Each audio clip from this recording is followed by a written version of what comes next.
नमस्कार।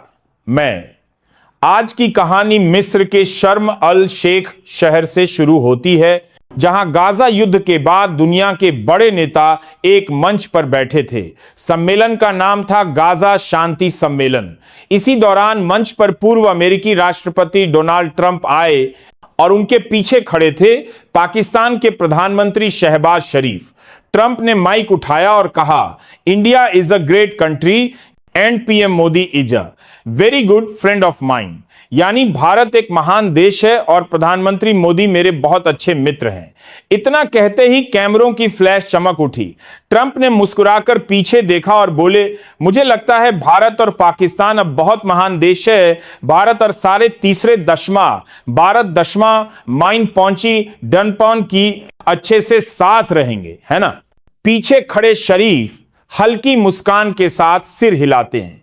मंच पर मौजूद सभी नेताओं की नजरें उसी पर टिक जाती हैं। यह मुस्कान छोटी थी पर उसका मतलब बड़ा था। कूटनीति में शब्दों से ज्यादा चेहरे बोलते हैं और शरीफ का चेहरा उस पल बहुत कुछ कह रहा था। यह सिर्फ एक तारीफ नहीं थी, यह एक राजनीतिक संकेत था। एक तरफ ट्रंप ने भारत की प्रशंसा की, दूसरी तरफ पाकिस्तान को यह याद दिलाया कि अब तनाव का दौर खत्म करना होगा। उन्होंने कहा, भारत और पाकिस्तान एक दूसरे के बिना आगे नहीं बढ़ सकते। अगर दोनों देश साथ आएं तो दक्षिण एशिया दुनिया का सबसे मजबूत क्षेत्र बन सकता है। यह वाक्य जैसे से 100 पर वाक्य दोनों देश मौसले जीती बड़ीवाई से ही ट्रंप के मुंह से निकला।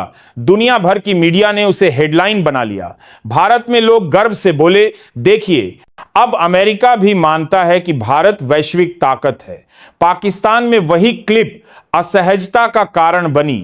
पाकिस्तान के टीवी चैनलों पर चर्चा शुरू हो गई कि ट्रंप ने भारत की तारीफ तो की पर पाकिस्तान को सलाह दी। ये वही ट्रंप हैं जिन्होंने अपने कार्यकाल के दौरान भी मोदी की प्रशंसा की थी। 2019 के हाउडी मोदी कार्यक्रम में उन्होंने कहा था, भारत के पास एक मजबूत और दूरदर्शी नेता है।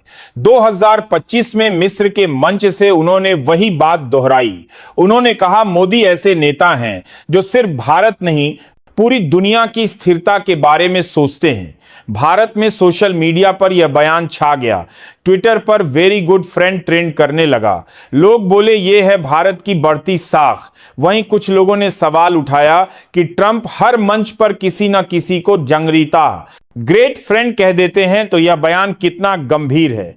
लेकिन फर्क यहां मंच का था। जब गाजा युद्ध विराम के बाद विश्व नेता शांति की बात कर रहे हों और उसी मंच से भारत और मोदी की तारीफ की जाए तो उसका संदेश सीधा जाता है, भारत अब केंद्र में है।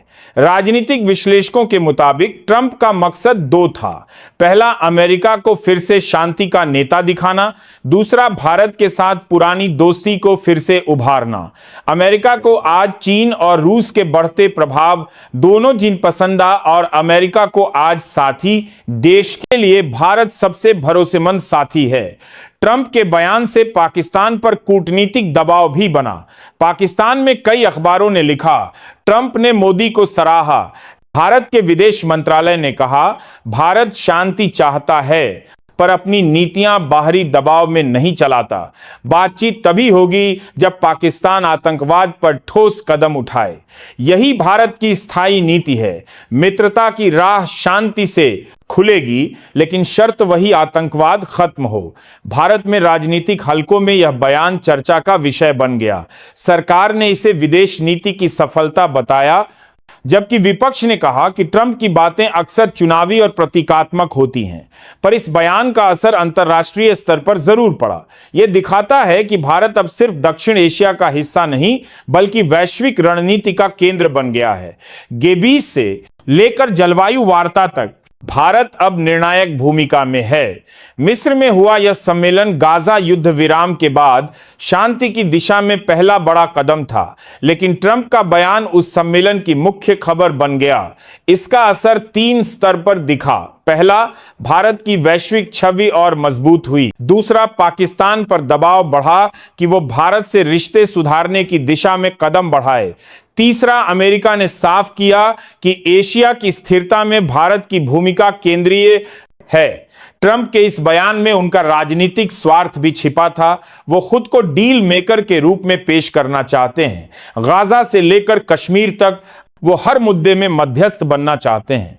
ऐसा लग रहा था मानो वो कह रहे हों, अगर भारत और पाकिस्तान के बीच शांति होती है तो इसका श्रेय मुझे मिलेगा।